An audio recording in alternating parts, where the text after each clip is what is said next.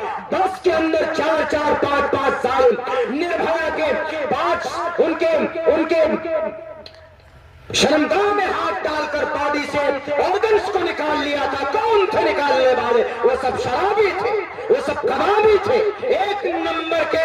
وہ سب کے سب پینے والے، شراب پینے والے. کسی نے دنیا کے اندر آج تک شراب کی اتنی مخالفت نہیں کی جتنی مخالفت میرے نبی پاک علیہ الصلوۃ والسلام نے کی. کیونکہ میرے نبی کو معلوم تھا وہ نسل ایسی ہوگی کہ شراب کے نشے میں بیٹی کی عزت ان کے سامنے میں اپنی صبر ہوس سے اپنی ہوس کو مٹانے کے لیے بیٹی کی عزت کی کوئی پرواہ نہیں ہوگی. اسی لیے نبی نے کہا لا تشرب الخمر فإنها مفتاح كل شر. اللہ کے نبی نے اور فرمایا کہ اگر تم سور کھا لو تو سور کھانے کا عذاب تم پر ہوگا، ناپاک اور نجس ہے. لیکن جب تم شراب پیو گے تو شراب پی کر تم جب بستی میں جاؤ گے تو 40 بستیوں کے اوپر اس کا وبال اس کو بھگتنا پڑے گا. شراب پینے کے بعد کوئی شرابی برتن کو ہاتھ لگائے تو برتن ناپاک ہو جاتا ہے. اسی لیے بتایا تاکہ شراب سے لوگوں کو نفرت ہو، کیونکہ شراب پی کر بہت آسانی سے مرڈر کیا جا سکتا ہے، بہت آسانی سے کسی کو گالی دی جا سکتی. یہ ہے ہمارے نبی پاک علیہ السلام کی جیونی، ہمارے نبی کا فرمان. میرے بھائیو پھر کیا ہوا؟ بہرکیف ایک بات میں کیا کمی تھی وہاں؟ ایک بات میں یہ کمی تھی کہ وہ ڈاکٹر اہانا اکیلی تھی رات میں. اور اللہ کے نبی نے کہا ہے، ترمذی کی حدیث ہے، ان المرأۃ عورۃ اذا خرجت استشرفها الشیطان. عورت کو اکیلی نہیں نکلنا چاہیے باہر. ان المرأۃ عورۃ، عورت پردے کی چیز ہے. اذا خرجت، جب عورت گھر سے باہر نکلے، استشرفها الشیطان، جب باہر نکلتی ہے تو اس کا پیچھا کون کرتا ہے؟ شیطان کرتا. پہلی بات تو گھر سے باہر نکلے ہی نہیں. وقرن فی بیوتکن، گھروں میں رہو، لیکن ضرورت پڑ جائے تو اکیلی نہ نکلو، محرم کو ساتھ ملو. محرم نہیں ہے تو بیٹا بیٹی ہے بیٹی کو لیجیے یا کوئی اور آپ کی سہیلی ہے اس کو لیجیے. ڈاکٹر اہانا اگر اکیلی نہ ہوتی، ان المرأۃ عورۃ اذا خرجت استشرفها الشیطان پر اگر عمل کر لیتی تو ڈاکٹر اہانا آج زندہ ہوتا. اسی لیے جو قرآن و حدیث میں عورت کے تعلق سے پردہ اور برقع ہے نا میرے سماج کے ماں بہنوں، وہ اس لیے نہیں ہے کہ آپ برقعے میں رہیں، آپ مقید ہو جائیں، آپ ترقی نہ کرو. بالکل یہ مقصد نہیں ہے. مقصد یہ ہے کہ آپ کی عزت محفوظ ہو، آپ کا سمان برقرار رہے، آپ کی عزت کے اوپر کوئی ہاتھ نہ ڈالے. اور دنیا والوں تم بھی سنو، قرآن و حدیث میں جو پیغام ہے برقع اور حجاب کے تعلق سے، آج جو تم خون پانی ایک کیے ہوئے ہو، زمین کا آسمان سر پر اٹھائے ہوئے ہو کہ نہیں، پابندی لگنا چاہیے برقعے پہ، پابندی لگنا چاہیے برقعے پہ. اگر ڈاکٹر اہانا برقعے میں ہوتی، ڈاکٹر اہانا کے بال ڈھکے ہوئے ہوتے، اس کی شکل چھپی ہوئی ہوتی، کیا برقع پہن کر کوئی ڈاکٹر نہیں بن سکتے؟ کیا برقعے میں رہ کر کوئی پائلٹ نہیں بن سکتی؟ کیا برقعے میں پردے میں رہ کر کوئی M D M B B S doctor یا یو پی ایس سی یا نیٹ کریک نہیں کر سکتی؟ کر سکتی. کرناٹکا کے اندر اگر اردو سبجیکٹ میں سب سے زیادہ ٹاپ نمبر پر کوئی لڑکی آئی ہے تو برقع پہننے والی لڑکی ہے.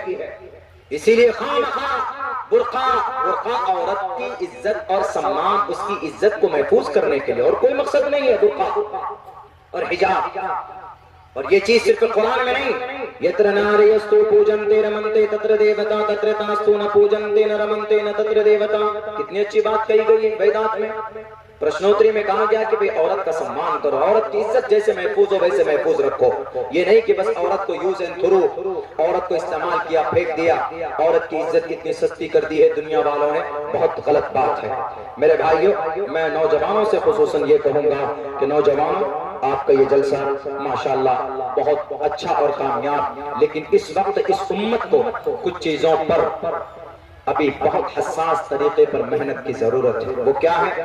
اپنے عمل کو سدھارنے کی ضرورت ہے. دوسروں کو گالی دینے سے پہلے ہمیں اپنے اندر سدھار کی ضرورت ہے. آج جو یہ امت اتنی لٹ رہی ہے، ہماری مسجدیں برباد ہو رہی ہے. ہم نے پہلے بھی اس دن جلسے میں کہا تھا، یہاں پر بھی کہتا ہوں کہ ہمارا مسلمانوں کا عمل اتنا خراب ہو چکا ہے.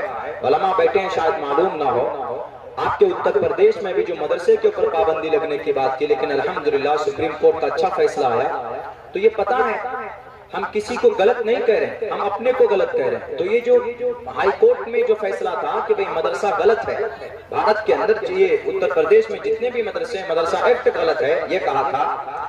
تو پتا ہے اس میں جو یاچکا داخل کی گئی تھی، یاچکا داخل کرنے والے کون تھے؟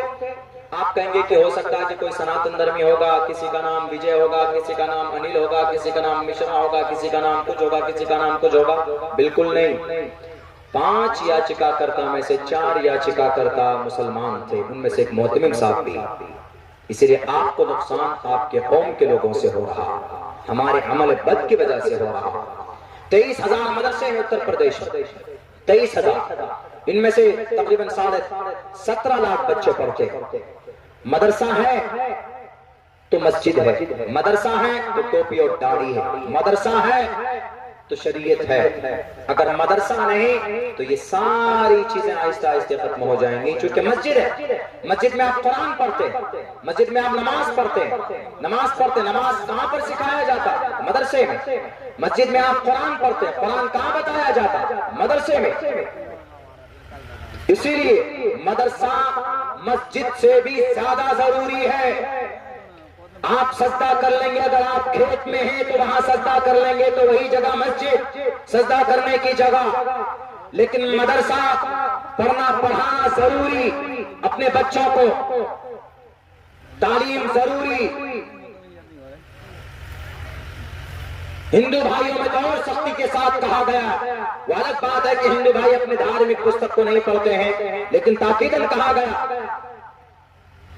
بہونام جنمنامنتے گیان مام مام پرپتیتے واسودیوا سرموتی سمہاتما سدرلبھا. یہاں پر بھی وہی بات کہی گئی، مہاتما بننا ہے تو گیان ضروری ہے، تعلیم ضروری ہے. گرنتھ کے تعلق سے دھرم کیا اجازت دیتا ہے؟ لڑنا کاٹنا مرنا مٹنا کے نہیں، بالکل نہیں. بھگوان دھرم